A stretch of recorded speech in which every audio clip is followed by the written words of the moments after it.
मैं उनका इंट्रोडक्शन नहीं करूंगा पूरा, क्योंकि उनका introduction his grace Narad Muni Prabhu जी करने वाले हैं, पर मैं बस चंद शब्द बोलने का प्रयास कर रहा हूं उनके बारे में। Hari Parshad Prabhu ji is a great Sanskrit scholar, and not only this, he has got a depth, in depth understanding of the shastras. शास्त्रों को उन्होंने बहुत इन डेप्थ में समझा है, कृष्ण तत्व को वो बहुत अच्छे से जानते हैं, ईश तत्व को बहुत अच्छे से समझने का उन्होंने प्रयास किया है, और बहुत गहन डीप स्टडी की है स्क्रिप्चर्स की।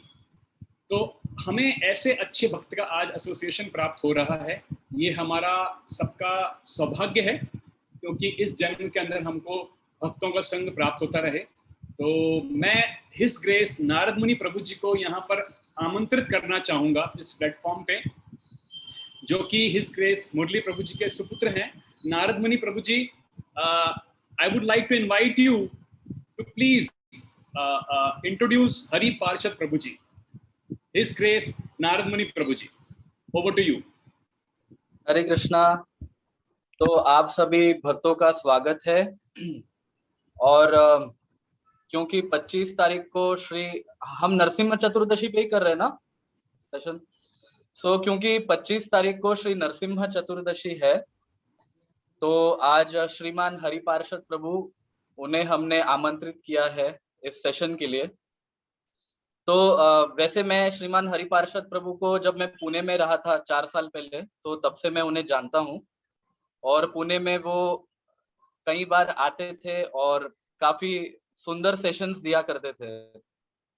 तो मैंने उनके वैसे दामोदर लीला पे स्पेशल सेशंस अटेंड किए हैं, और ऐसे कई ऐसे सेशंस अटेंड करता था। तो हरि पार्षद प्रभु जी के इंट्रोडक्शन के विषय में मैं कहूंगा कि ये 2001 में इस्कॉन अंतरराष्ट्रीय श्री कृष्ण भावनामृत संघ से जुड़े थे, और जुड़ने के उपरांत उन्होंने कॉलेज प्रीचिंग में भी कई सेवाएं की हैं, बुक डिस्ट्रीब्यूशन किया है, और फेस्टिवल में भी जो विशेष सेवाएं होते हैं उन्हें भी किया है। तो ऐसे कई सेवा में वो ऐसे संलग्न रहते थे। और उसके उपरांत उनकी दीक्षा जो है वो श्रीमद राधा गोविंद महाराज जी से हुई थी, जो श्रीला प्रभुपाद जो इस्कॉन के संस्थापक आचार्य हैं, तो उनके वरिष्ठतम शिष्यों में से एक श्रीमद राधा गोविंद महाराज है। उनसे उनकी नाम दीक्षा और ब्राह्मण दीक्षा हुई है। और वैसे तो एक भक्त के कुल के विषय में हमें अधिक देखना नहीं चाहिए, क्योंकि भक्त स्वयं कुल से परे होते हैं, लेकिन फिर भी अगर भौतिक दृष्टि से देखें तो इनका जन्म जो है वो महाराष्ट्र के एक सारस्वत गौड़ ब्राह्मण परिवार में हुआ है। तो बचपन से ही वेद शास्त्र का पठन करना, उनका अध्ययन करना, तो ये बचपन से ही इनको इसका अभ्यास है, और इन्होंने संस्कृत के व्याकरण में वैदिक पद्धति के अनुसार अपनी शिक्षा को ग्रहण किया है। और अभी ये इस्कॉन की जो सबसे बड़े मैनेजरियल अथॉरिटी है जीबीसी, जिसको गवर्निंग बॉडी कहते हैं, तो जीबीसी में एक विशेष बोर्ड है, शास्त्रिक एडवाइजरी कमिटी या काउंसिल। तो उसके अंदर प्रभु जी एज अ कोर मेंबर सेवा देते हैं, क्योंकि उनको शास्त्र का बड़ा गहन ज्ञान है और संस्कृत का भी बहुत अच्छा ज्ञान है। तो शास्त्रिक एडवाइजरी काउंसिल में he is a core member, he serves the GBC in that. और शास्त्रिक एडवाइजरी काउंसिल की जो रिस्पॉन्सिबिलिटी है वो ये है कि प्रचार कार्य में जो कठिन जो हमें कई बार अनुभव होते हैं, तो उनको शास्त्र के माध्यम से कैसे सॉल्व किया जाए, और समस्त इस्कॉन के जो भक्त वृंद है उनको किस प्रकार से ये समझाया जा सके। तो he is a core member in that. And उसके अतिरिक्त वो गोपाल जीव पब्लिकेशंस है, जो श्रीमद गौर गोविंद महाराज जी के इट्स हिज पब्लिकेशन। तो उसके अंदर Prabhu ji is a chief editor, am I right Prabhu? Yeah, assistant editor and Sanskrit translator. Okay, so Prabhu ji also serves as a editor in Gopal Ji Publications, और इनके YouTube पे भी काफी प्रसिद्ध लेक्चर्स हैं विशेष रूप से कई लोग इन्हें ऐसे आमंत्रित करते रहते हैं, तो आप प्रभु जी को YouTube पे भी फॉलो कर सकते हो. He gives wonderful classes. So without wasting much time, मैं प्रभु जी को रिक्वेस्ट करता हूँ कि he starts with his session of Narsimha Chaturdashi, and 62 people are there. So should we start or should we wait for some time? Yes, I think Narad Prabhuji, we can start now. Right? So Yeah. I have already made Hari Pasha Prabhuji co-host also. Prabhuji, you are also co-host now. So anything you want to share, you can share. Sure. So once again, we are very, very fortunate that you are present today in our class. Thank you very much for sparing time, and we are very, very fortunate. So over to you, Prabhuji. Thank you very much, Tarun Shyam Prabhu, for kindly inviting me here on behalf of ISKCON Ahmedabad congregation to speak something today on the divine appearance of Lord Nrsimhadev. I'm also very thankful to Narad Muni Prabhu for very kindly introducing me. I'm very thankful to all my friends who are present here in the audience. Especially there are devotees even from the West who are present here in the audience. So my pranams to all of them who are present here, all the congregation members of ISKCON Ahmedabad and all the devotees who are present here. Thank you very, very much for kindly giving me the gift of your time so that I can speak something to you about Sri Nrsimhadev Katha. Before I begin, I'd like to share my screen, and today's topic is centered around the divine appearance of Sri Nrsimhadev. The Shishta Parampara, the standard practice of all the previous acharyas, is to begin every event with Mangala Charan. Mangal Acharan, auspicious invocations. So I'll begin with Mangala Charan. Most of us already know these verses, so you can kindly sing along with me. Om Ajnanatimirandhasya Jnananjanashalakaya Chakshurunmilitam Yena Tasmai Shri Gurave Namaha. श्रीचैतन्यमनोभीष्टं स्थापितं येन भूतले सोऽयं रूपः कदा मह्यं ददाति स्वपदान्तिकं वन्देऽहं श्रीगुरोः श्रीयुतपदकमलं श्रीगुरून् वैष्णवांश्च श्रीरूपं साग्रजातं सहगणरघुनाथान्वितं तं सजीवं साद्वैतं सावधूतं परिजनसहितं कृष्णचैतन्यदेवं श्रीराधाकृष्णपादान् सहगणललिता श्रीविशाखान्वितांश्च नमः ॐ विष्णुपादाय कृष्णप्रेष्ठाय भूतले श्रीमते भक्तिवेदान्तस्वामिन्निति नामिने नमस्ते सारस्वते देवे गौरवाणी प्रचारिणे निर्विशेषशून्यवादी पाश्चात्यदेशतारिणे नमो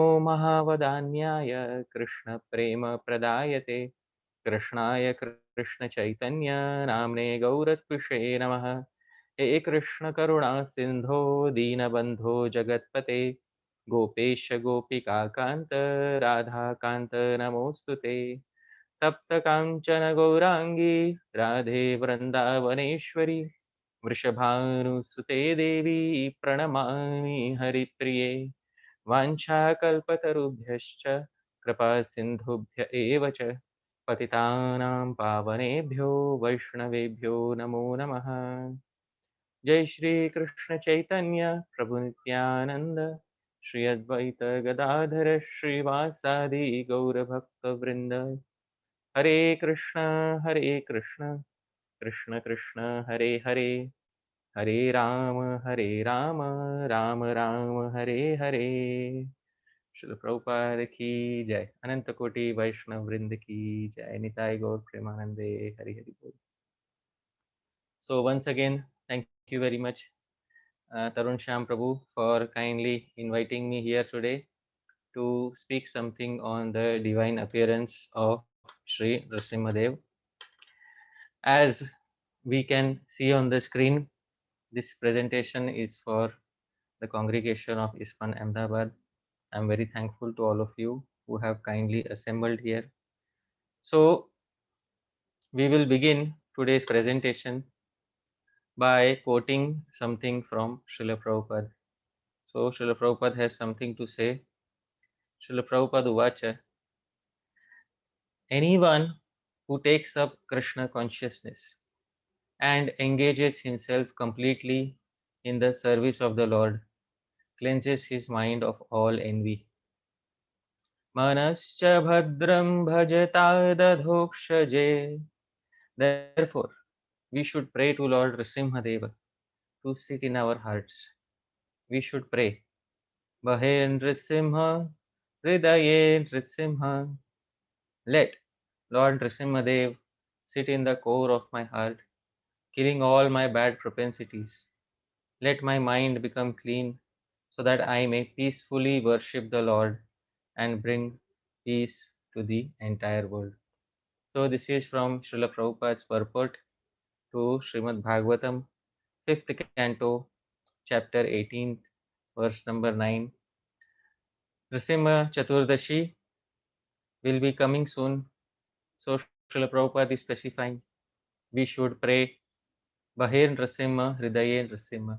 Basically, the Nrisimha prayers that we sing in our society every day in the evening, we should especially sing during Nrisimha Chaturdashi. Having said this, dear devotees, we'll begin our presentation today on the divine appearance of Nrisimhadev. There is a very nice verse in Sri Chaitanya Charitamritam, and this nice verse has been quoted by Srila Krishnadas Kaviraj Goswami. It is originally composed by Srila Sridhar Swami in his commentary named Bhavarth Deepika. And this verse specifies how Nrsimhadev is simultaneously Ugra, that means fierce, and Anugra, that means very gentle. So this is the verse quoted by Srila Krishnadas Kaviraj Goswami. Ugropyanugra evayam svabhaktanam nrikeshari केशरीव स्वपोतानाम अन्येषाम उग्र विक्रमः. So he says Ugropi Anugra. So our Lord is Ugra, very fierce. Api, yet Anugrah, is very gentle. Eva Ayam, certainly this Lord is. But he is Anugra, he is gentle for whom? Swabhaktanam, for his own devotees. Who is that? Nrikeshari. Nre means human, Keshari means lion. So our Lord Nrsimhadev. And Keshariva Swapotanam. Just as the lion acts very mercifully towards its own cubs, but Anyesham, for others, Ugra Vikramaha, the lion is very fierce. So this is the nature of Lord Nrsimhadev. This is the translation by Srila Prabhupada. Although very ferocious, the lioness is very kind to her cubs. Similarly, although very ferocious to non-devotees like Hiranyakashipu, Lord Nrsimhadev is very, very soft and kind to the devotees like Prahlad Maharaj. So this verse is originally from Srila Sridhar Swami. And Sri Chaitanya Mahaprabhu used to love his commentary on the Bhagavatam. Chaitanya Mahaprabhu used to say, Jagat Guru Sridhar Swami Guru Karimani. Accept Sridhar Swami as your Guru. Sridhar Anugata Karo Bhagavat Vyakhyan. If you want to explain Srimad Bhagavatam, explain it by following the footsteps of Sridhar Swami. And the deity of Lord Nrsimhadev is the Ishtadev of Srila Sridhar Swami. So I pay my obeisances to Srila Sridhar Swami and to his beloved deity Lord Nrsimhadev as I begin this presentation today. Now, many times it is asked, and especially in the Gaudiya Vaishnava Sampradaya, when I have traveled to Vrindavan, Govardhan, especially in Radha Kund, many times a question is asked, that did any of the 6 Goswamis ever worship Lord Nrsimhadev? Is there any history of the worship of Lord Nrsimhadev in the Gaudiya Vaishnava Sampradaya? Because if we see, the 6 Goswamis all have their Prachin Mandir or their traditional temples in Vrindavan. But in none of the temples is there a deity of Lord Nrsimhadev. So does this mean that there is no worship of Lord Nrsimhadev in the Gaudiya Vaishnava Sampradaya? Does it mean that this worship has been introduced later in the Gaudiya Vaishnava Sampradaya? So when I heard this for the first time, I myself was confused because I had never pondered upon this thing that the 6 Goswamis did not establish any temple of Nrsimhadev. But when I tried to research more, I found out that there were many other Gaudiya Vaishnavas, especially at the time of Mahaprabhu, who were devout worshippers of Lord Nrsimhadev. So it's not that Gaudiya Vaishnavas were not worshippers of Nrsimhadev during Mahaprabhu's time. They were also worshipping Lord Nrsimha. There is a very nice example of the worship of Nrsimhadev among Gaudiya Vaishnavas. In the Chaitanya Charitamrita, this following verse is found. Shri Nrsimha Upasaka Pradyumna Brahmachari Prabhu Tara Nama Kaila Nrsimhananda Kari. So it's a very nice verse. It says the 13th branch was Pradyumna Brahmachari. Since he was a worshipper of Lord Nrsimhadev, Sri Chaitanya Mahaprabhu changed his name to Nrsimhananda Brahmachari. So one of the branches of the tree of Sri Chaitanya Mahaprabhu was himself a devout worshipper of Lord Nrsimhadev. So anybody who says that there is no history of Gaudiya Vaishnavas worshipping Lord Nrsimhadev, they should understand that one of the associates of Mahaprabhu himself was worshipping Sri Nrsimhadev, and he was such a devout worshipper that Mahaprabhu changed his name to Nrsimhananda. So very clearly given in Chaitanya Charitamrita. And not only that, there is also another allegation sometimes which is cast upon devotees, that most of us, we worship Nrsimhadev or we remember Nrsimhadev only when our life is in danger. So Nrsimhadev is like protection from danger for us. Otherwise, we do not remember Nrsimhadev at any point of time. So many times this allegation is also cast upon the devotees that Nrsimhadev is just like, health insurance for us, because otherwise in other times we do not remember him at all. So it's not that. See, even in times of danger, even the best of devotees, they remember that form of the Lord which they are hopeful that it will save them from the greatest danger. And Nrsimhadev is that form of the Lord who is Ugropi Anugra Evayam, because he is Ugra for others, but for the devotees he is very unugra, or he is very gentle. So there is an example of a Gaudiya Vaishnava chanting Nrsimha mantra for protection. And who is that ancient Gaudiya Vaishnava? That is none other than Sri Advaita Acharya himself.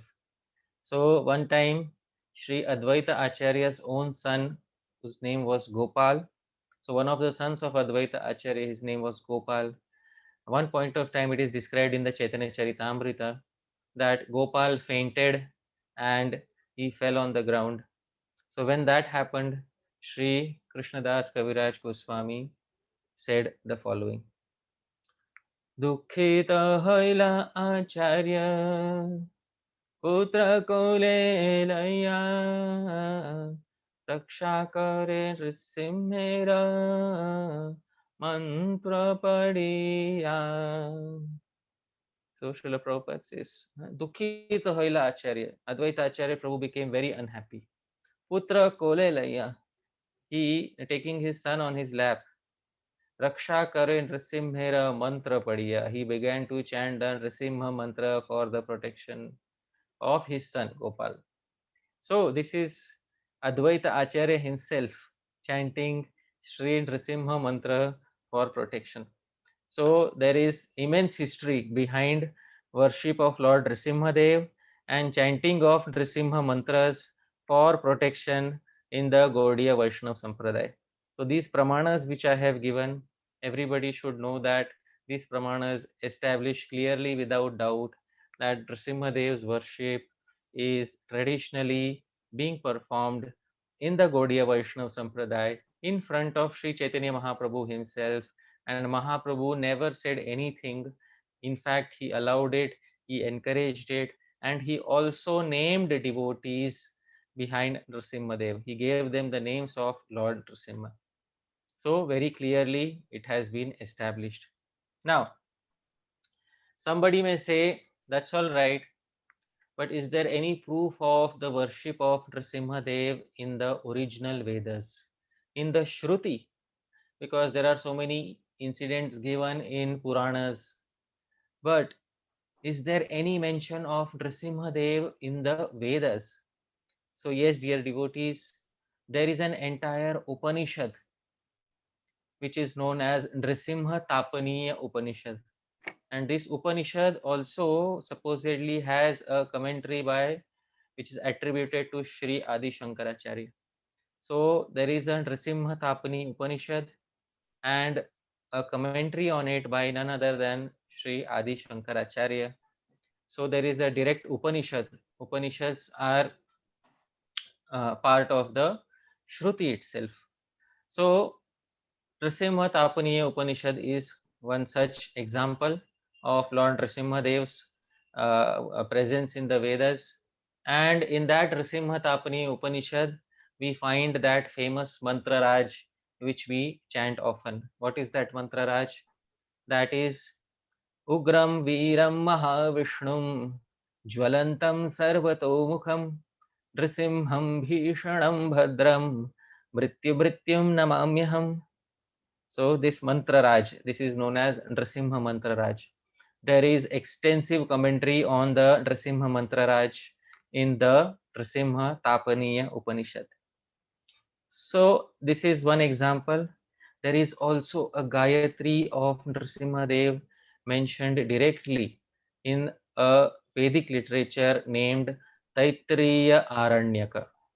So Taittiriya Aranyaka is one of the ancient Vedic literature, and in the Taittiriya Aranyaka, the following Nrisimha Gayatri has been mentioned. I have removed the bijas so that the mantra is not completely displayed, but the following Gayatri is found in Taittiriya Aranyaka.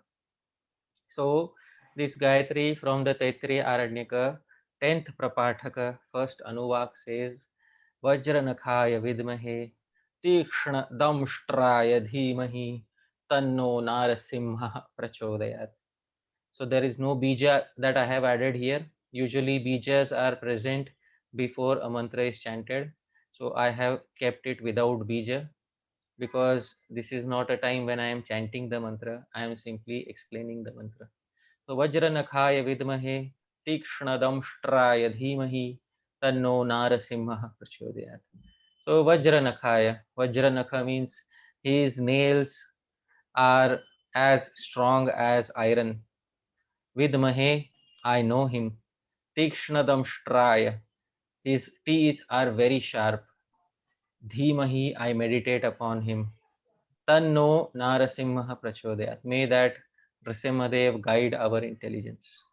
So this is an approximate translation of this Gayatri which is directly given in the Vedas. So Nrsimhadev is not, as some of the Indologists say, it's not a recent deity. His name is mentioned in the eternal Vedas. Having said that, dear devotees, If we look at the painting of Nrsimhadev here, our attention will also be attracted towards the devotee of Lord Nrsimhadev, whose name is Shri Prahlad Maharaj. So today I would also like to speak something about Prahlad Maharaj, especially Prahlad Maharaj's birth.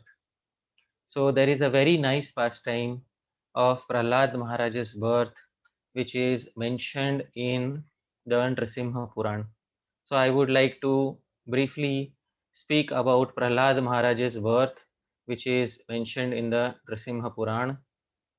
So according to this pastime, before Prahlad Maharaj was born, the demon Hiranyaksha, we all know there were two brothers, Hiranyaksha and Hiranyakashipu.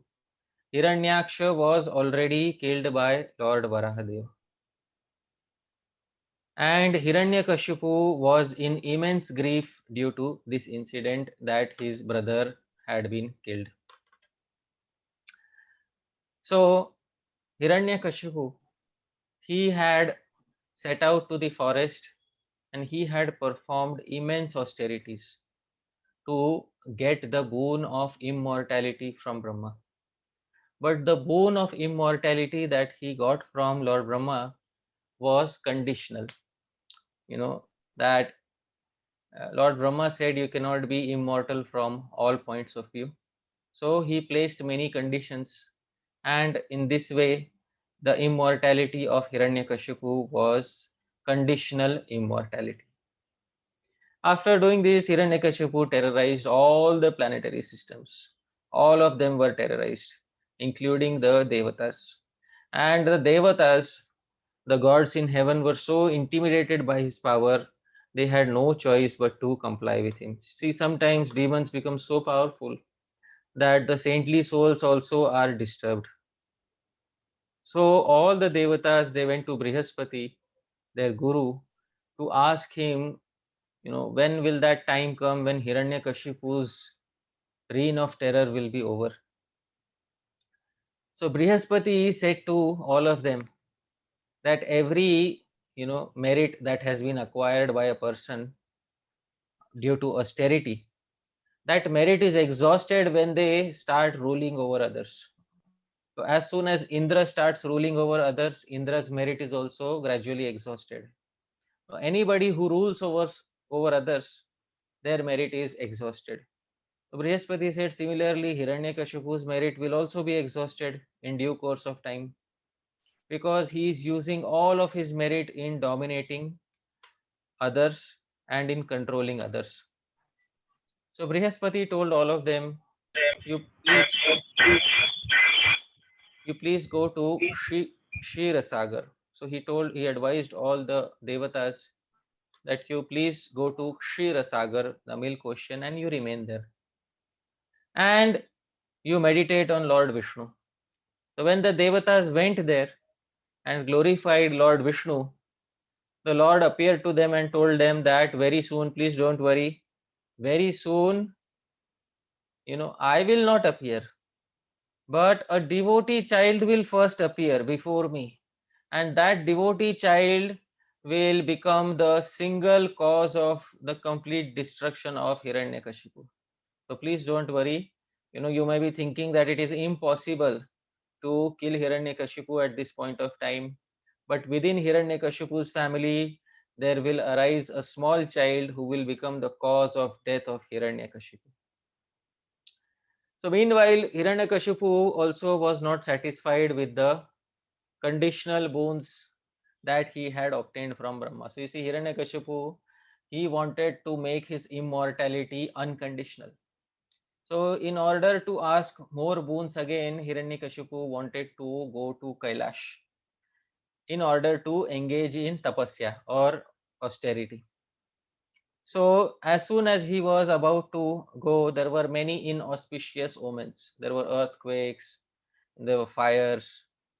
So people advised him, don't engage in austerities at this point of time, otherwise it will be a failure.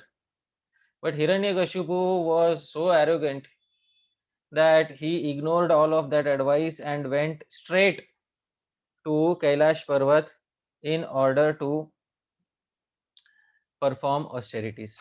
So, as it is said in Shastra, Vinashakale Viparita Buddhi. When, one's time of destruction is approaching, one loses all good intelligence. So that's what happened to Hiranyakashipu. When Hiranyakashipu started his austerities again for the second time, so he was meditating upon Lord Brahma. So, Om Brahmane Namaha. So he was praying to Lord Brahma.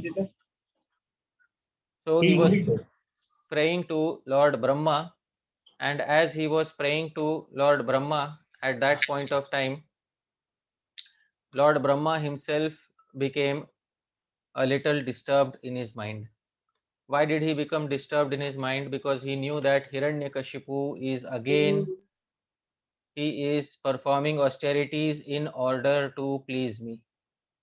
When that happened, at that point of time, Narad Muni appeared there, and Narad Muni at that point of time, he said something to Lord Brahma that Yesham Manasi Govindas Te Naivarhanti Shochitum.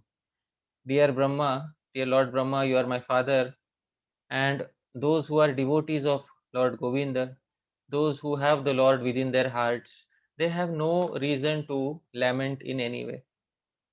So Narad Muni told his father, Lord Brahma, that I will devise a trick, because Narad Muni is famous for tricking demons and for instigating them. He said, I'll devise a trick by which Hiranyakashipu's penance and austerity will be destroyed. So Narad Muni devised a trick at that point of time, dear devotees. So what trick did Narad Muni devise? Narad Muni, he took his friend along with him. His friend's name was Parvat Muni. So Narad Muni and Parvat Muni, both of them, they went to that same Kailash where Hiranyakashipu was performing austerities. And when they went to Kailash, what happened was that they took a bath in the Mansarovar lake, which is nearby, and then they took the form of two sparrows. And after taking the form of two sparrows, they approached the place where Hiranyakashipu was performing austerities. So when that happened, Hiranyakashipu, as soon as Hiranyakashipu would be chanting Om Brahmane Namaha, at that point of time, these two, Narad Muni and Parvat Muni, in the form of sparrows, would loudly chant Om Namo Narayanaya.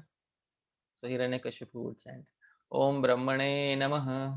These two would immediately interrupt him even before he finished the mantra. Om Namo Narayanaya. And he was disturbed for the first time. Then he was saying Om Brahmane Namaha. Then they Om Namo Narayanaya. So they cut his chanting. So he tolerated twice or thrice. He became very angry after that. He got up from his meditation. He took an arrow in order to shoot both of those birds, but they flew away by that point of time. Hiranyakashipu was disturbed. His meditation had broken. And then in this disturbed state of mind, he came back to his palace. And then he remembered everybody had told him that it would be a failure if you go during an inauspicious time. So when Hiranyakashipu's wife, Kayadhu, she saw that her husband had returned earlier than what was expected, much earlier than what was expected, she was very surprised. So she said, what happened? You are home early, back early. So he was very angry at that point of time. But Kayadhu was also very happy. Why was she happy? Because since long Kayadhu was also desiring that her husband should give her a child. And Kayadhu, she was also in a most favorable time for conceiving children. Biologically, she was in a most favorable time for conceiving children. So she requested her husband that I would like to have a child, and Hiranyakashipu agreed. So both of them, during that night when both of them, they were trying to conceive a child, she suddenly asked him, what happened? Why did you return so early? So Hiranyakashipu, both of them were lying down on the bed, and Hiranyakashipu started narrating the entire story of what happened. He said, I went to, the Kailash Parvat. I was meditating for so long. I was chanting Brahma's mantra. And he was narrating this entire past. And he said, suddenly, I don't know, who were these two birds. They were chirping loudly. They interrupted me. And, twice or thrice they were saying, these words, these nonsense. They were saying, Om Namo Narayanaya, Om Namo Narayanaya, Om Namo Narayanaya. And these were the last. Hiranyakashipu recited it 3 times. And at that very moment, Prahlad Maharaj was conceived in the womb of Kayadu. So this pastime is mentioned in the Narasimha Purana, that Prahlad Maharaj's conception in Kayadu's womb happened at a time when Hiranyakashipu himself was chanting Bhagwan's Naam. So he chanted that Naam thrice, and that is when Prahlad Maharaj entered into the womb of his mother Kayadu. So a very nice devotee of the Lord, and he will be becoming the cause of the destruction of Hiranyakashipu. So such a nice devotee that he is the Acharya of the 9 processes of bhakti.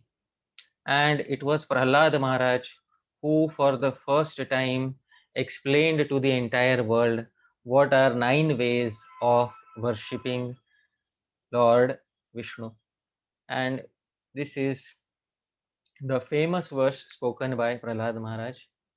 Shravanam Kirtanam Vishnu Smaranam Padasevanam Archanam Vandanam Dasyam Sakhyam Atmanivedanam. This famous verse of Prahlad Maharaj is the standard guideline by which all of us devotees execute our bhajan today. Shravanam Kirtanam Vishnu Smaranam Padasevanam Archanam Vandanam Dasyam Sakhyam Atma Nivedanam. So what is the meaning of Shravanam? Shravanam means hearing Vishnu's pastimes. Kirtanam, singing Vishnu's pastimes. Vishnu means everything in relation to Lord Vishnu. Smaranam, remembering his pastimes. Padasevanam, Padasevanam includes walking to the temple, walking behind a chariot of the Lord, the many things which are included in Padasevanam. Archanam, performing deity worship. Vandanam, Vandanam is singing the glories of the Lord. Stava Patha is included in Vandanam. Dasyam, considering oneself as a servant of the Lord. Sakhyam, considering oneself as a friend of the Lord. Atmanivedanam, and complete 100% surrender to the Lord. So these 9 limbs of bhakti were taught by none other than the son of Hiranyakashipu, Maharaj Prahlad. Amongst these 9, Prahlad Maharaj himself is an example, a stellar example of Smaranam. Because Srila Rupa Goswami, in his Padyavali, he has given 9 devotees who are like extremely good in these 9 processes, who attained perfection through these 9 processes. So Srila Rupa Goswami says, Parikshit attained perfection through Shravanam. Shukadev Goswami's perfection is Kirtanam. Prahlad Maharaj's perfection is Vishnu Smaranam. And Lakshmi Devi's perfection is Pada Sevanam. Prithu Maharaj's perfection is Archanam. Pada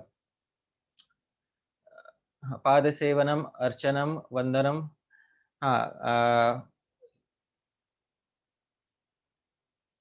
So Akrura's perfection is in Vandanam. Hanuman's perfection is in Dasya. And Arjuna's perfection is in Sakhya. And Bali Maharaj's perfection is in Atmanivedan. So these are the 9 devotees.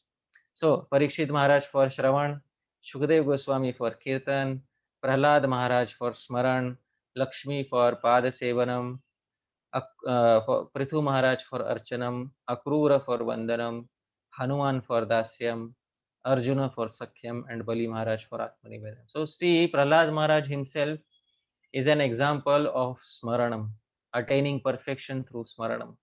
And Prahlad Maharaj in his own life has demonstrated how by performing Smaranam in the most difficult situations, because he was subjected to immense torture, and not only physical torture but also mental torture through his teachers Shanda and Amarka. So despite all that physical and mental torture and abuse, Prahlad Maharaj was steadfast in his smaran of Bhagavan. So for this reason, Prahlad Maharaj is considered as an example of smaranam. Now, for this reason, Lord Nrsimhadev personally appeared to protect his devotee, especially when Hiranyakashipu desired to see where is Bhagwan. You see, Prahlad Maharaj is not the main cause of the Lord appearing from the pillar. The main cause of the Lord appearing from the pillar is Hiranyakashipu, because Prahlad Maharaj was already convinced that the Lord is existing everywhere. But there was somebody who was not convinced that the Lord exists everywhere. Who was that? That personality was Hiranyakashipu himself. So for this reason, it was not Prahlad Maharaj who is the cause of uh, the main cause of Lord Nrsimhadev's appearance. It is actually Hiranyakashipu who is the main cause, in order to convince Hiranyakashipu that the Lord exists everywhere. But still, in the Srimad Bhagavatam, Shukadev Goswami says that there was one more cause that led to the appearance of Nrsimhadev. Very nice verse in Srimad Bhagavatam. Satyam vedhatum nijabhritya bhashitam व्याप्तिं च भूतेष्वखिलेषु चात्मना अदृश्यतात्यद्भुतरूपमुद्वहन् स्तम्भे सभायां न मृगं न मानुषम्. So Shukdev Goswami says, Satyam vidhatum nijabhritya bhashitam. Nijabhritya, the Lord's own servant, had said something, bhashitam. Prahlad Maharaj had said something. What did he say? He said that the Lord is present everywhere. And Satyam Vidhatum, in order to make it true and in order to show something else, what? Vyaptim cha bhuteshu akhileshu cha atmana, to show that he is all pervading everywhere in the universe. So Adrishyata, the Lord appeared Ati Adbhuta Rupam Udvahan, by taking a very surprising form. He appeared from Stambhe, from the pillar, Sabhayam, in the assembly of Hiranyakashipu. And how was he? Na mrigam na manusham. He was neither a complete animal nor a complete human, a combination of a lion and a human being. So this is a very nice verse which says that although Hiranyakashipu's desire was one of the main reasons for the Lord, another reason was also to fulfill the word of his devotee. So this is a very nice verse from Srimad Bhagavatam, and we can see how Lord Nrsimhadev, when he appeared at that point of time, he fulfilled all the conditions set forth by Brahma and killed Hiranyakashipu neither in the day nor in the night, neither outside his palace nor inside his palace, by using his nails which were neither living nor dead. So he killed Hiranyakashipu by maintaining all the conditions of Brahma. And you can see here in the painting, he has placed Hiranyakashipu on his lap, and he has raised Hiranyakashipu slightly above the ground, because one of the conditions was, I should neither be killed in earth nor in space. So he was killed between earth and space. So in this way, Hiranyakashipu was killed by Nrsimhadev, and this pastime of killing Hiranyakashipu is glorified by various devotee poets. So I would like to specify some nice verses from the devotee poets of the past which specify this pastime of killing Hiranyakashipu. There is a very nice verse by an anonymous devotee poet which describes the final moments of Hiranyakashipu. So this verse I will try to sing.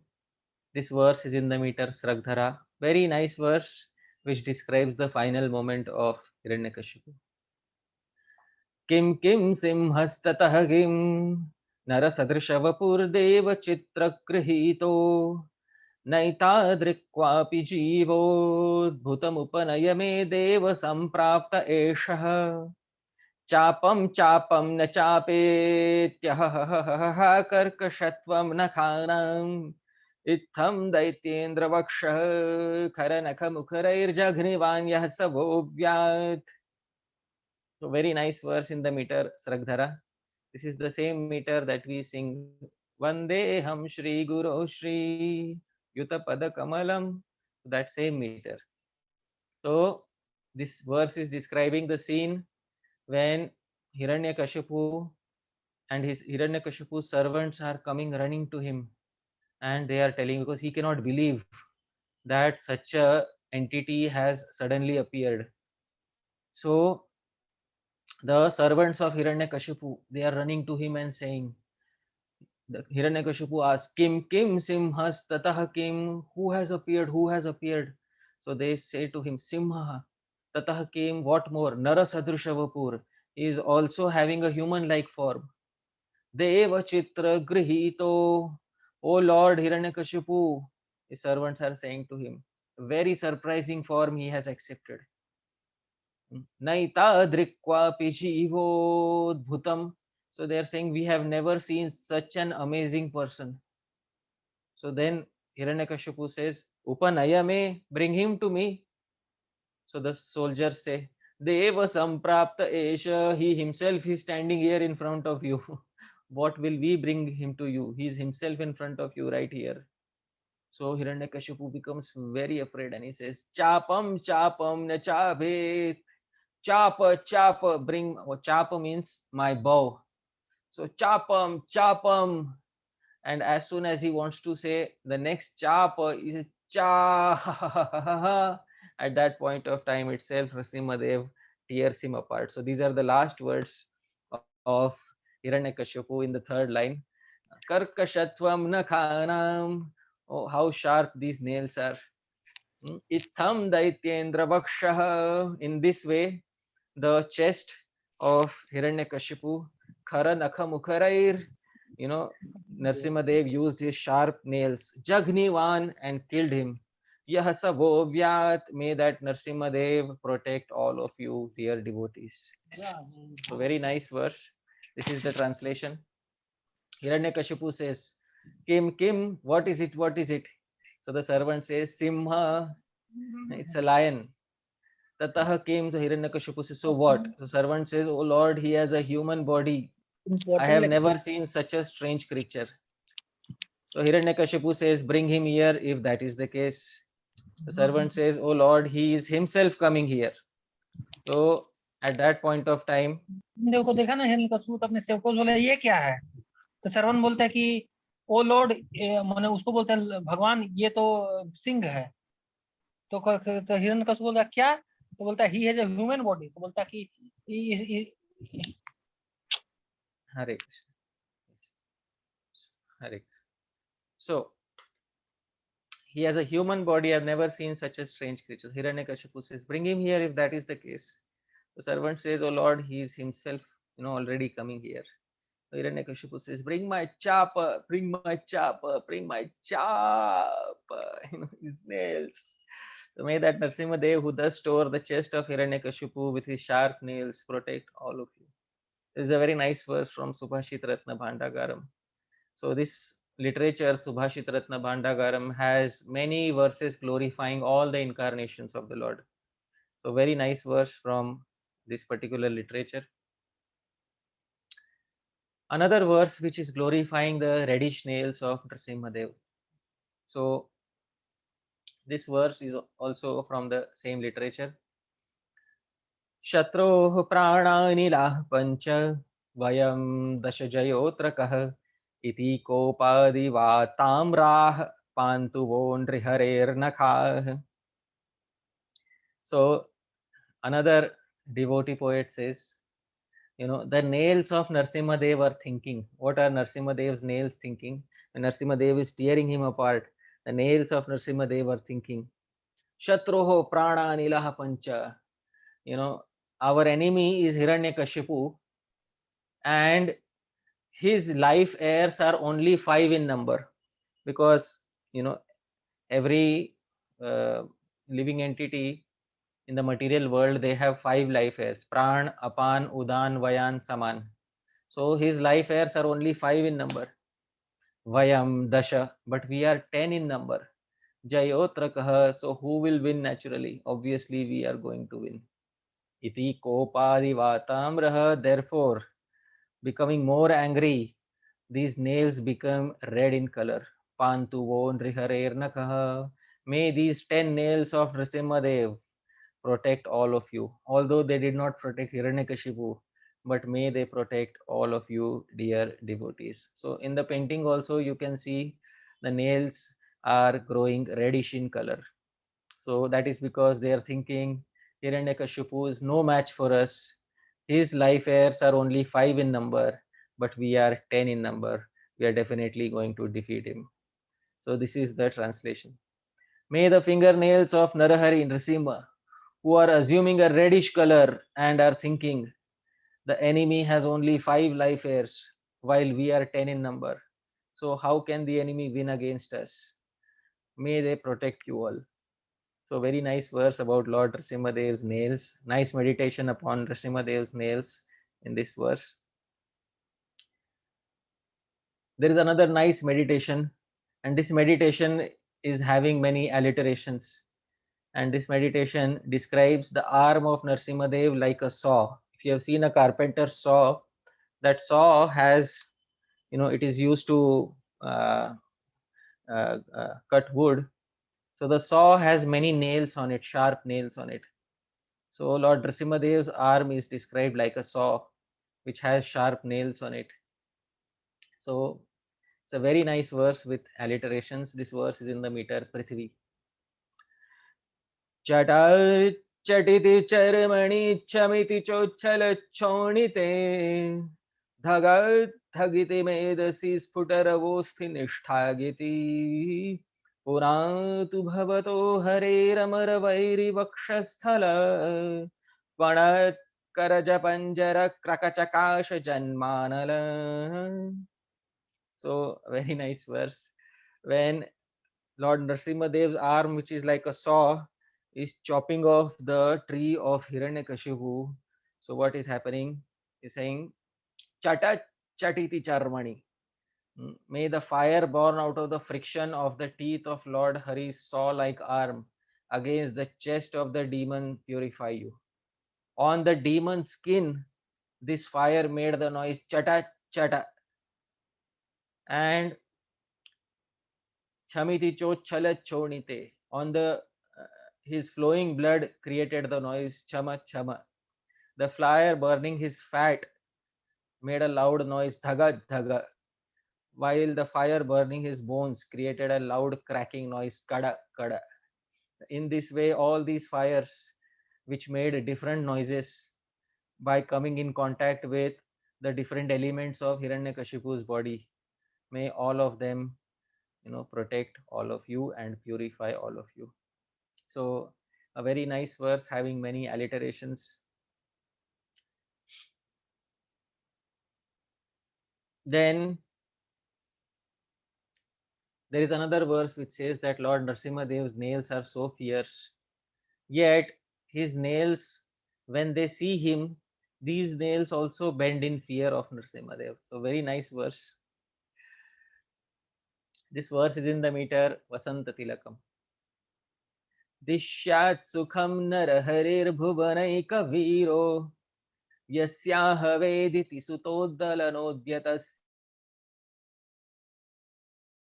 khamavekshitumakshamatvam jane bhavanni janakeshvapi yannataste.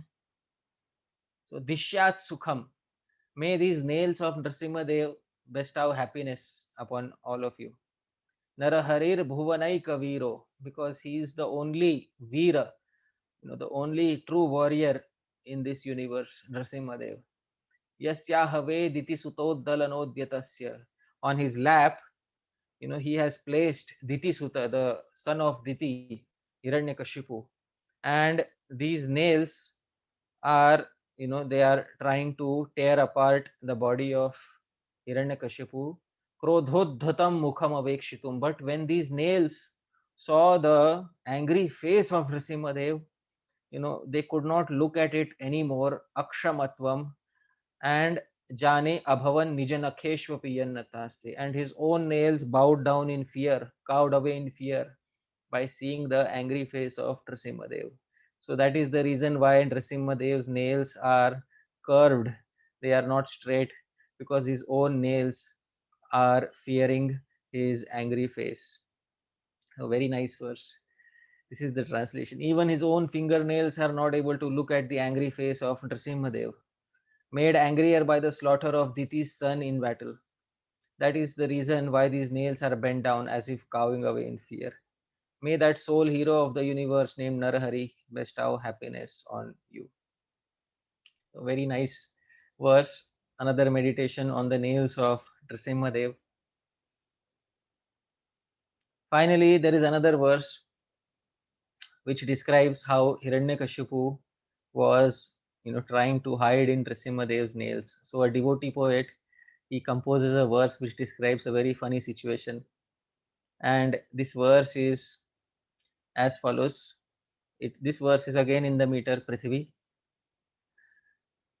Vapurdalana sambhramat svanakaram pravishteripo Vayat iti vismayat prahitalochanas sarvata Vritheti karatadanam nipatitam purodanavam Niriksha bhuvirenu vajjayati jatahaso hare.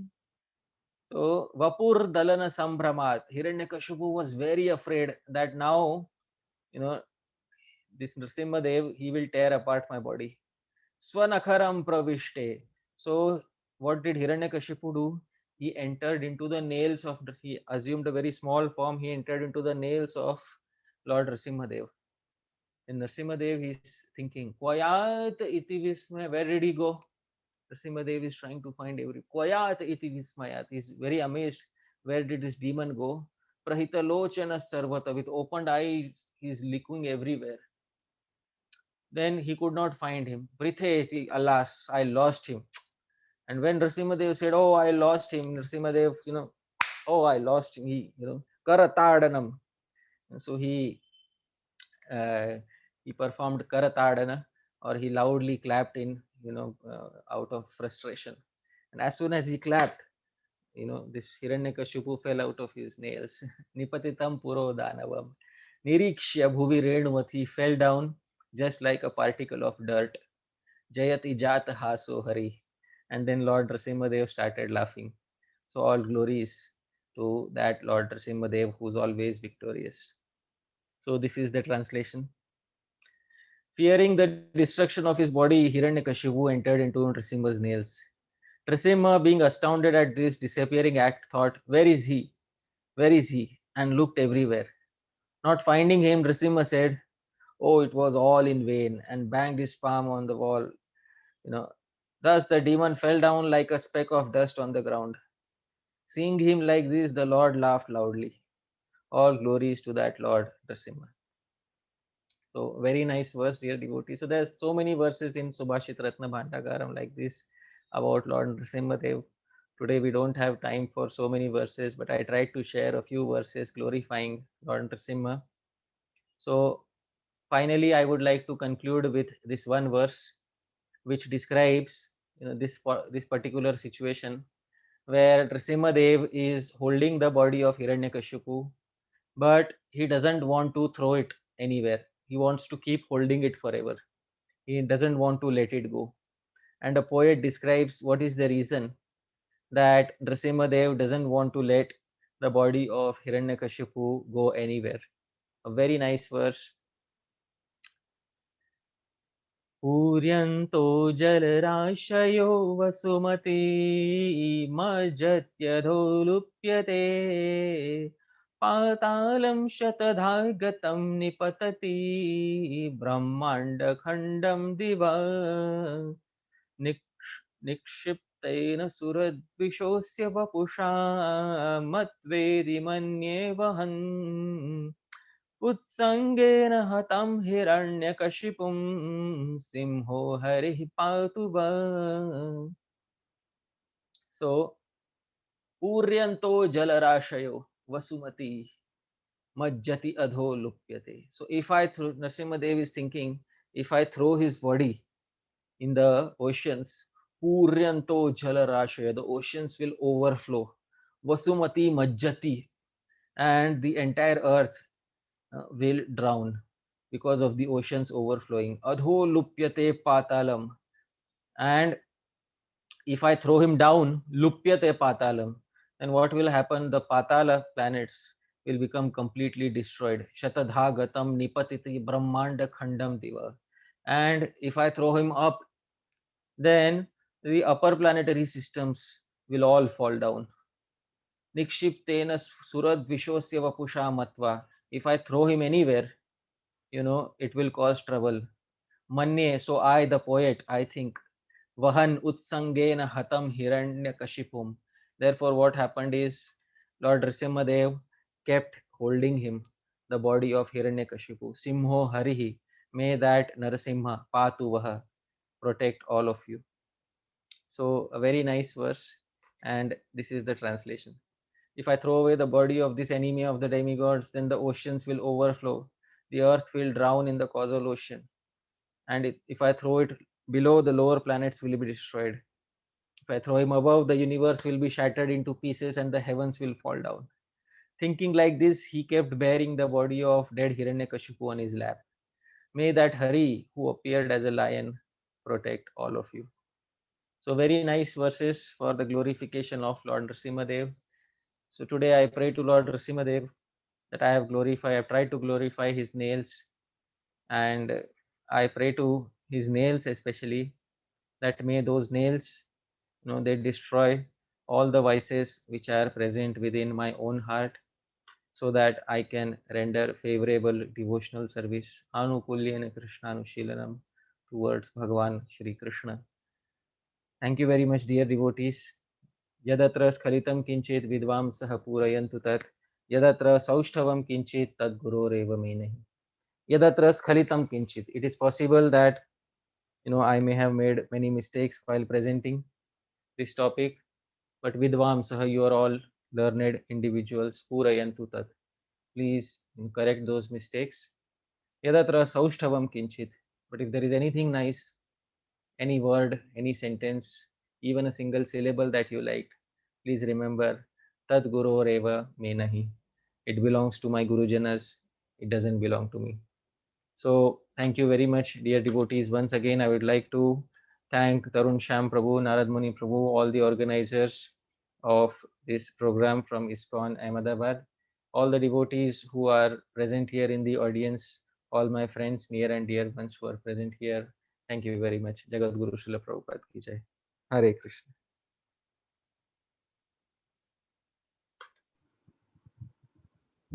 So thank you very much, Prabhuji. I once again give you my Sashtang Dandavat Pranam. Thank you for this wonderful lecture.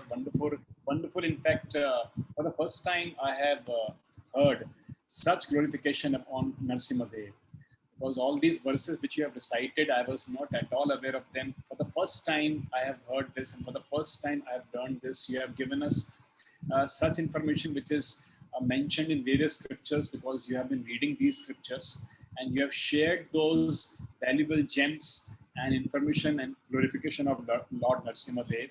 So from the core of my heart, Prabhuji, I once again thank you very much, very, very much.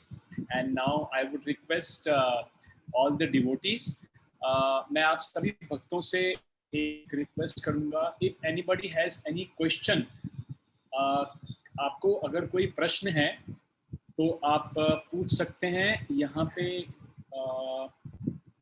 दो लोगों ने hands raise किए हैं, प्रतिमा शर्मा माता ji, Sharbani Mata ji, Ajay Govind Das. Okay, let us start. हम start करते हैं from Ajay Govind Das Prabhu ji.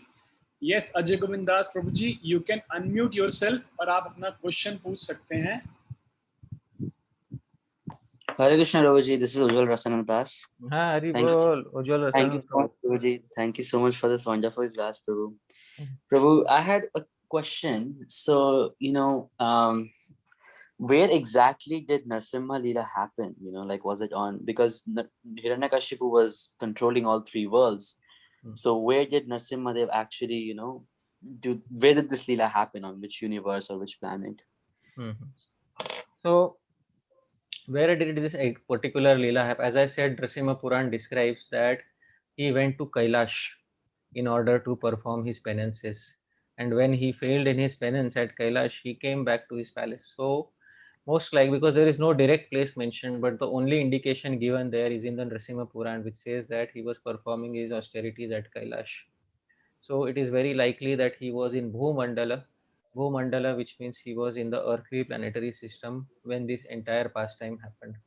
Also, with the verses of the poets, like I said, the last verse said, if I throw him down, there will be a problem. If I throw him up, there will be a problem.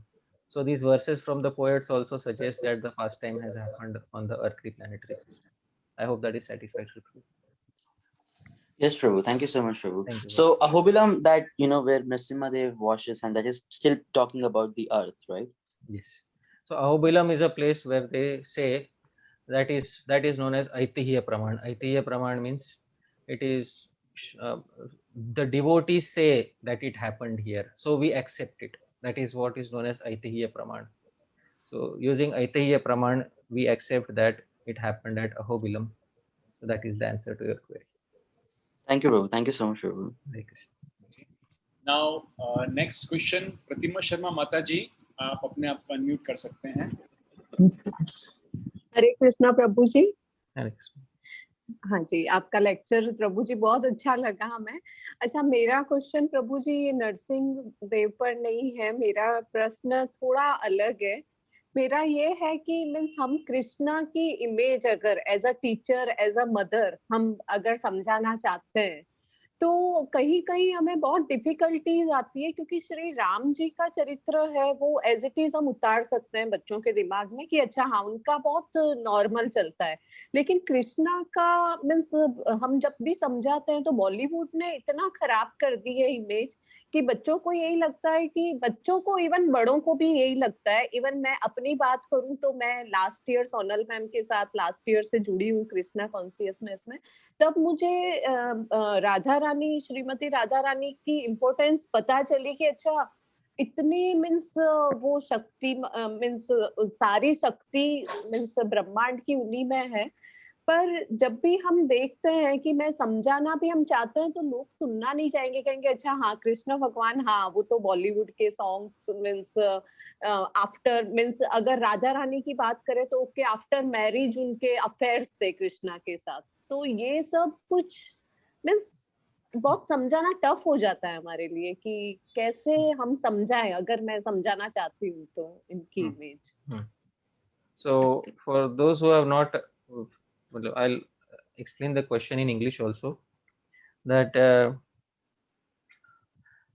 Mataji is saying that to explain the character of Lord Ram is very easy for the children, but to explain that same character of Lord Krishna is very difficult, because Krishna's character has been depicted in a very poor way in the mainstream media, especially in the film industry. So what can be done about it? So you see, the thing is that we need both types of characters, somebody who is the ideal and somebody who is not exactly very ideal.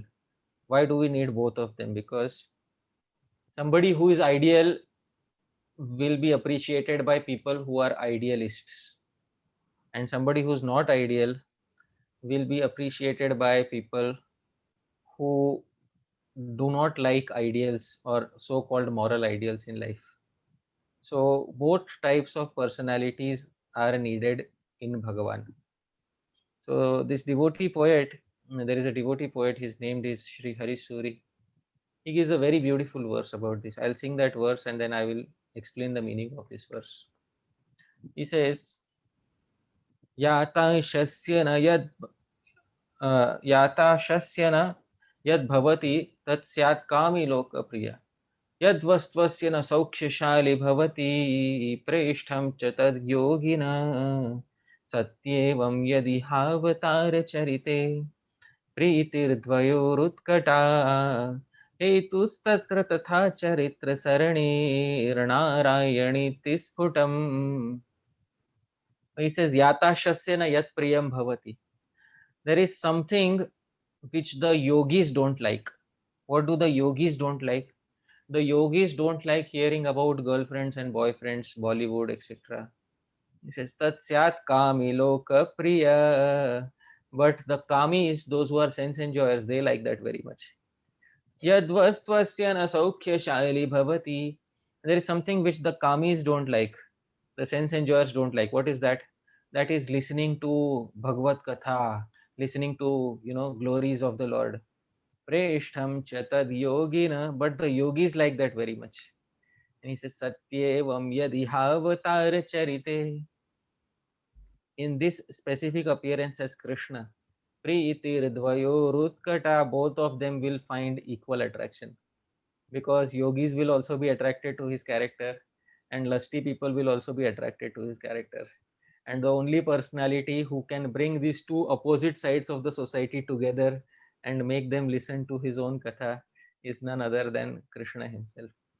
So that is a unique advantage with Krishna, that even people who are lusty sometimes become attracted to him. Although externally it increases their lust and it is not good, but still, even by that little chanting of the names that they do, their sukriti gradually increases and they become gradually eligible to understand in some future life as to who is Krishna and who is the Supreme Personality of Godhead. But if you give them only the ideal, then they will say we are not interested in this personality, because we are not idealists. So we need both types of personalities, and Krishna is fulfilling that need. So I hope this clarifies. Hare Krishna. Okay, Hare Krishna Prabhu ji. मेरा सिर्फ एक और छोटा सा question है कि यदि मैं मीन्स हमें कहा जाता है कि आप कृष्ण भगवान से मुक्ति मांगे, मतलब मोक्ष मांगे, और मैं परिवार में रहती हूँ, तो मतलब मेरा हम लोग मीन्स बहुत बार हम भौतिक चीजों से भी मीन्स नहीं अटैच रहते हैं, ऐसा नहीं है कि नहीं रहते हैं। दूसरा, अगर मैं अपने बच्चों के लिए नहीं मांगूंगी तो क्या वो स्वार्थ नहीं है? मैं सिर्फ अपना मोक्ष मांगकर मैं मतलब घर में कुछ कुछ चीजों को सेक्रीफाइस करके वो पूजा कर रही हूँ, तो मैं सिर्फ अपने लिए ही मांगू कि मुझे मोक्ष दे दो, तो मैं अपने परिवार को जो टाइम नहीं दे रही हूँ वो टाइम मैं अपना मीन्स जो भी चैंटिंग में पूजा में सेवा में अर्पित कर रही हूँ, तो मैं मतलब परिवार के साथ मीन्स मैं अपना स्वार्थ नहीं निकाल रही हूँ। अगर मैं ऐसा करती हूँ तो मुझे भगवान से नहीं मांगना चाहिए कि उनके लिए भी कुछ? चलो ठीक है। So Mataji, your question is that you have been taught by the devotees many times that one should ask for liberation from Bhagavan. But in asking for liberation, one is asking for something selfish for oneself, when in fact one should also ask for the family members, because we are sacrificing so much for them and they are sacrificing so much for us. So why ask only for our personal liberation and be so selfish? Why not ask for something for them too? So very nice, because Prahlad Maharaj's mood is the same. Prahlad Maharaj in the Srimad Bhagavatam, he has given this mood that I am not concerned for my personal liberation. I am more and more concerned about all these fools who are not going to worship Bhagwan at any point of time in their life. So that is the mood of Prahlad Maharaj. So that mood which you are demonstrating is closer to the mood of Prahlad Maharaj, that I don't want personal liberation, but I want that all these people who are not devotees should also become your devotees and they should also get liberated from this material existence. So that's a very nice mood, and one should have this mood that let everybody else in the family also get liberated. We should pray for that. But in due course of time, if it happens that, first and foremost, we don't pray for our mukti. Mukti should come by itself. Mukti hi mukulitanjali sevatesmi. Mukti should come with folded hands and be ready to serve the devotee who is rendering service to Bhagwan. Why should the devotee have to beg for anything from Bhagwan? Mukti should come by herself. So Mukti comes by herself, We don't have to separately pray for it. And when mukti comes, that point of time, the devotee also thinks, is this mukti going to be favorable for my service, or is it going to be unfavorable? So usually mukti is favorable for service to Bhagwan. Out of the 5 types of mukti, 4 are very favorable to the service of Bhagwan. So if the devotee gets one of these 4 types of mukti, then the devotee accepts it primarily because it is more favorable for his or her service of Bhagwan. So, but at the same time, they keep praying for all the other family members. But the fact is that the other family members will also have to personally take an interest in bhajan, in bhakti, and then only they will be able to progress. So some exceptions are there, like Dhruva Maharaj's mother automatically got liberated because of him. But general case, everybody will have to first perform their bhajan and then attain their liberation. So that's the answer to your question. Hare Krishna. धन्यवाद हरे Krishna. Okay, the next question is from Sharbani Mataji. Sharbani Mataji, you can unmute yourself. Namaste Guruji. Hare Krishna. My question is totally different. The question I'm asking, please forgive me if it hurts anybody here. But my father had been a staunch follower of Krishna and also me of like Asharam Bapuji also. And he had come to Gujarat to Ahmedabad only to see his ashram once. But later on he was hurt. So my question to you, sir, is that we have been reading a lot about charlatans and they have huge followings. But there are cases against them also. So I have got 2 questions which sometimes disturbs me. First is, how can we know that who is actually a guru, a genuine guru, and who is not a genuine guru? And my second question is that in case somebody who would love to follow the spiritual path, but due to such spiritual leaders, they don't want to come to this path, they don't want to follow this path. How do I tell them that all gurus are not the same? There are genuine gurus also. So how do we actually distinguish between gurus and we can go ahead with the correct gurus in our lives? Is there any way to, of course, belief will be there, but is there any way? Just Right. because I have seen my father being hurt a lot, sir. Right. So many a times what happens is that there is a certain personality who projects himself as guru, and then he collects followers, and then that personality is absolutely cannot live up to the standards of being a guru. And then when their behavior is exposed in front of the society, then many people lose faith. So this is what happens. First thing we should know, that anybody who's self-advertising, one should be very careful of. This thing one should be very careful of, because in the Nirukta there is a very clear statement: Vidya havai brahmanama jagama. Vidya, or Vedic education, she herself goes to a brahmana with folded hands and prays, please protect me from these ruffians who want to make a business out of me. So one thing we have to understand is, when somebody projects themselves as guru and comes upon TV and shows themselves to be a spiritual guide, so the traditional way was never to self-project. If you see, when there was no TV, people would not self-project themselves as guru. So it's only after TV and internet that people have started projecting themselves. So people who project themselves, one should not run after them. First and foremost, one should have this policy. One should learn what are the characteristics of a bona fide guru. There are 2 most important characteristics of bona fide guru given in the Vedas itself. What is that? First is Shrotriyam, second is Brahmanishtham. Shrotriyam means he should be thoroughly learned in Vedic literature.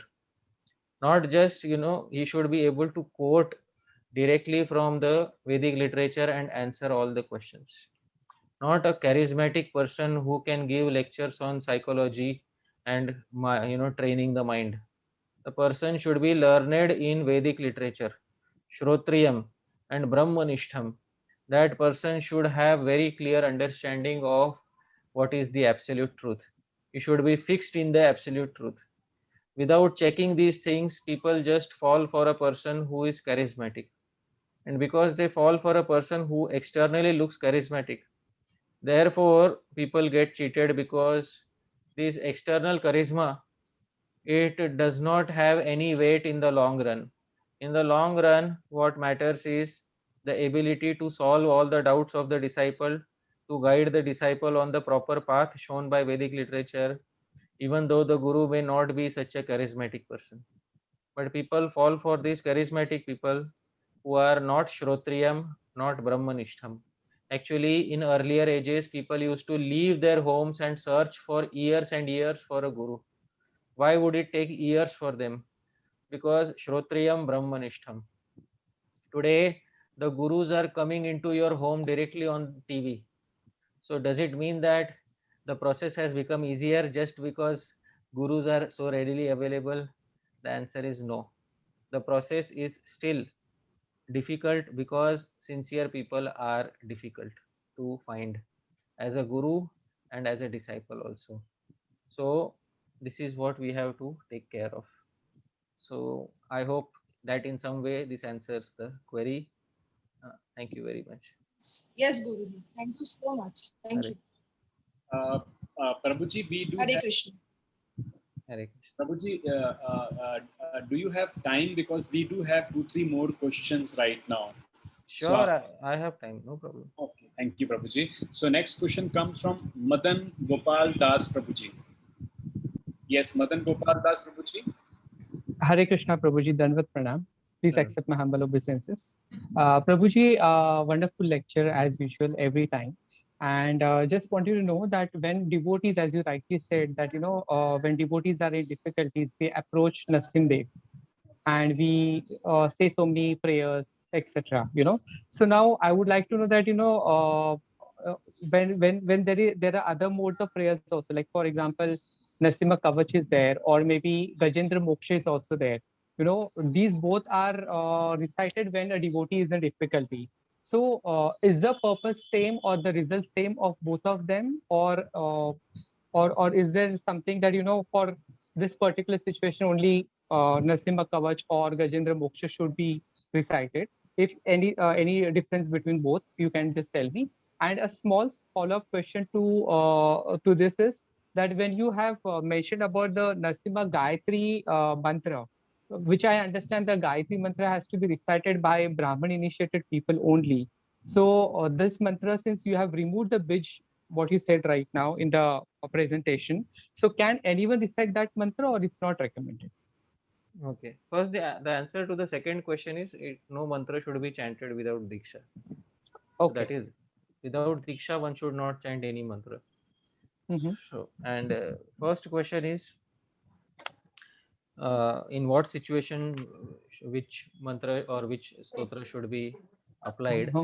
That is given straight away in the that is usually mentioned in the Phalashruti, or it is mentioned, one who chants this stotra will not have bad dreams, one who chants this stotra will be protected from enemies. So we have to look up the Phalashruti or the final verses which describe the result of chanting the stotra, and according to the Phalashruti one should chant those mantras in specific situations. That is the answer to your question. So the Phalashruti is given in the last lines of the verses only? Usually at the end of the stotra, the final Okay. few verses, you may find Phalashruti. Phalashruti means what is the result, and what one gains by chanting. So it describes the situations in which one should chant. Okay. Hare Krishna, Prabhu. Hare Dandavat Pranam. Okay, the next question comes from Mithilesh Janak Khandwala. Yes, Mithilesh Prabhu. Yes, sir. So, sir, very nice to hear your speech about Narsimha God. So, my question, I had two questions. First was, out of curiosity, I just needed to ask. You would be able to answer that in a time or two. It wouldn't take your time. The first is like, as you said in the end, that Narsimha Prabhu just holded Hiranyakashipu. So, did he ever drop him, as you said? And if he dropped him, where did he drop him? Because as you said, he just holded him. Oh. So that final verse was just glorification of that image of that particular moment of Nrsimhadev holding him, and Nrsimhadev thinking like that, if I throw him here, then this will happen, throw him there, that will happen. That is a devotee's poetry, and a devotee thinks of it in this way in order to meditate more and more upon Nrsimhadev. Actually, what happened historically is that the Lord basically he threw him there in his palace. But the devotees, they have various meditations, and therefore in one of the meditations, one of the devotees has meditated like this and composed a verse to glorify Lord Nrsimhadev, nothing else. Yeah, thank you, sir. My second question is, as a kid, what should I receive from Prahlad Maharaj? What should I get inspired from? Because from a very young age, he started Krishna Bhakti. But recently, in one of Sonal Mam's lectures, she said that in Kali Yuga, it's not necessary to do deep meditations. Anytime, anywhere, you can just take Lord's name with your heart, with all hearts, and you would, so you can chant his name. So Right. what can I get inspired from? What should I get? More than that, what should I get inspired from Prahlad Maharaj from this age as a child? One of the most inspiring things about Prahlad Maharaj is his ability to chant and remember Krishna's name in the most difficult of situations. In the most difficult of situations. And even in day-to-day situations. For example, I have seen some children, even if they are sneezing, after sneezing, they say, "Oh Krishna," or "Oh Govinda," or something like that. So they train themselves to chant Krishna's name even in very ordinary situations. And when any difficulty arises at that time, they immediately take shelter of Krishna, chant his names. That is one of the most inspiring qualities of Prahlad Maharaj, which, according to me, all children should try to cultivate within their character. So I hope that is clear. Thank you. Thank you. Hare Krishna. Hare Krishna. Okay, now next question comes from Hina Makwana, Mataji. Hina Makwana, Hina Mataji. Yeah. Dunga Pranam. So I had the same question as Mithilesh Prabhu, so I got my answer. Thank you. Thank Hare Krishna. There is one more question in the chat by Srinath Das Prabhuji. I will read that question. When we know Lord Chaitanya is most merciful, why we are advised to take refuge of Lord Nrsimha Dev at the time of greatest distress? So yes, we know that Chaitanya Mahaprabhu is most merciful. Why are we advised to take shelter of Lord Nrsimhadev at the time of great distress? You see, what happens is that when the devotee begins their bhajan, the sadhaka, sometimes the sadhaka may not have eknishtha. Eknishtha means firm, complete faith in one deity.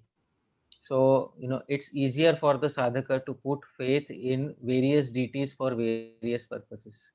So, for that reason, the sadhakas are advised, for protection, Nrsimhadev. There is an entire Narayan Kavach described in Srimad Bhagavatam.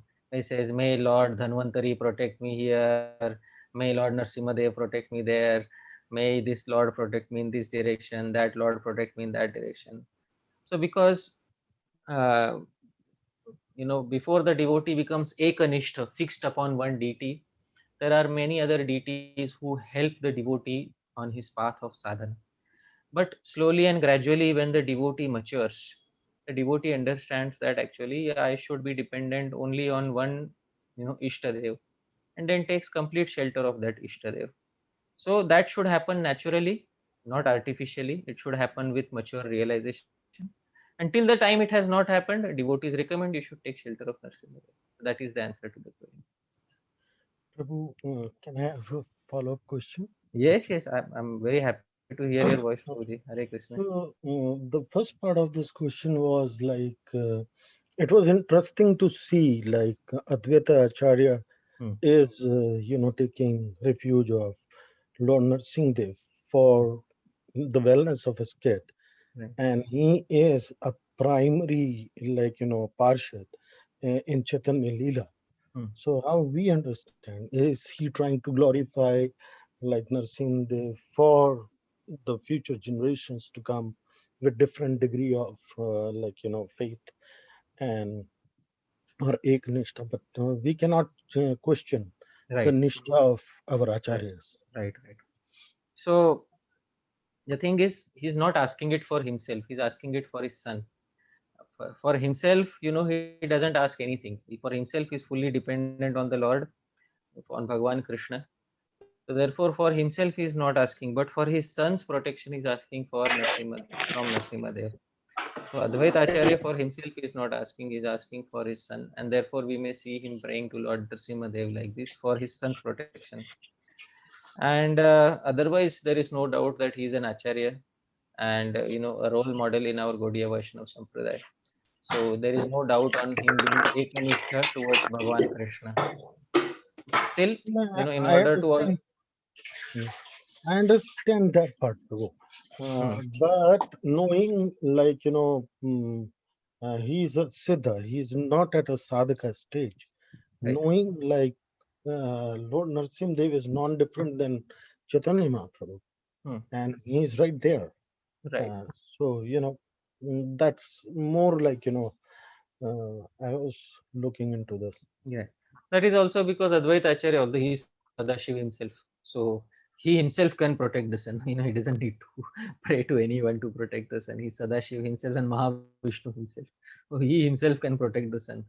But they're sometimes setting examples in front of the other sadhakas on what one should do when they are in day. So in order to set an example in front of new sadhakas, sometimes the acharyas do something like that.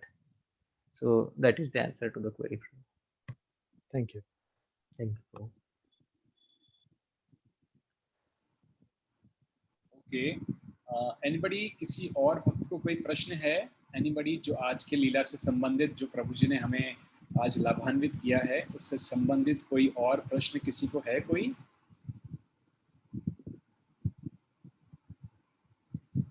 Any questions? Okay. So I think no more questions. So Prabhuji, once again, from the core of our heart, we thank you very much. Wonderful session, Prabhuji. For the first time, I have heard such glorification of Narsimhadev. जो मैंने आज सुना आपसे, it was for the first time that I've heard. Thank you very much. And I think everybody has definitely got a lot of benefit from this preaching today, Prabhuji. We once again thank you and sparing your time. And I would invite once again His Grace Narad Muni Prabhu for any closing remarks. Narad Muni Prabhuji. And Prabhuji, we will like to trouble you again and invite you once again because we are not satisfied with just this one session. Amazing. We would like to hear the nectar of Bhagavad Gita from you, maybe in some near future whenever you have the time, Prabhuji. Thank you for inviting me today, and I like to give all credit to my Guru Janas, my Diksha Guru, Shri Srimad Radha Govindas Goswami Maharaj, my Shiksha Gurus, Srila Prabhupada, all the previous Acharyas. To all of you, I would like to give the credit. Thank you very much for kindly inviting me. Thank you, Prabhuji. Thank you. Hare Krishna, bro. Thank you so much for the wonderful session. And I hope सभी devotees को आज का session सच में बहुत अच्छा लगा होगा. हम सभी टीवी सीरियल्स पर बहुत ज्यादा ट्रस्ट करते हैं, भरोसा करते हैं. तो आजकल कुछ नए सीरियल चलते रहते हैं, राधा कृष्णा और पता नहीं कहाँ से आते हैं. सो ऑब्वियसली ये हमारे सब आराध्य हैं, लेकिन हमारा जो विश्वास होना चाहिए वो भक्तों के शब्दों पे, और भक्त के शब्द कहाँ से आते हैं, वो शास्त्र में से आते हैं. तो हमारा अल्टीमेटली जो श्रद्धा है वो शास्त्रों पे होना चाहिए, तो जिसे साधु शास्त्र और गुरु कहते हैं. तो इन तीनों के सानिध्य में रहते हुए हम एक्चुअली भक्ति में आगे बढ़ सकते हैं. So I again thank His Grace Hari Parshad Prabhu. Thank you so much, and we would request you to come again and again. Thank you, Prabhu. Definitely, as and when Krishna permits, time permits, I'll definitely try to come again. Thank you so much for kindly inviting me, Narad Muni Prabhu, and all the devotees. Thank you very much. Jagat Guru Srila Thank you. Prabhupada ki jai. Hare Krishna. Thank you. Thank you. Hare Krishna. Thank you, Prabhuji. Hare Krishna. Thank you for Hare. your association. Hari Parshad Prabhu. Thank you, Ramtirth Prabhu. Hare Krishna.